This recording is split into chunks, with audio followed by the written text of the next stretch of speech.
भरल सिंदूर कहाँ से आवेला पियरिया पियरिया लगल गजमोती हे ललना कहाँ से आवेला सिंहरवा सिंहरवा भरल सिंदूर हे नैहर से आवेला पियरिया पियरिया लागल गजमोती हे ललना ससुरा से आवेला सिंहरवा सिंहरवा भरल सिंदूर हे नैहर से आवेला पियरिया पियरिया लागल गजमोती हे ललना ससुरा से आवेला सिंहरवा सिंहरवा भरल सिंदूर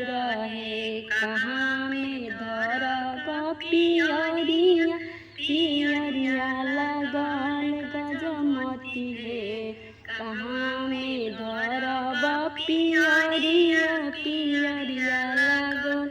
गजमोती हे ललना कहाँ में धरब सिंहरवा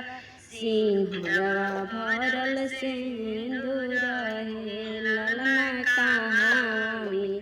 धरब सिंहरवा सिंहरवा भरल सिंदूर हे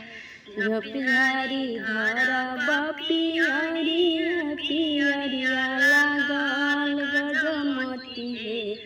ललना देवल घरवा धरब सिंहरवा सिंहरवा भरल सिंदूर हे झोपझारी धरब सिंहर पियरिया पियरिया लागल गजमोती हे ललना देवल घरवा धरब सिंहरवा सिंहरवा भरल सिंदूर हे कहाँ से आवेला पियरिया पियरिया लागल गजमोती हे ललना कहाँ से आवेला सिंहरवा सिंहरवा भरल सिंदूर हे।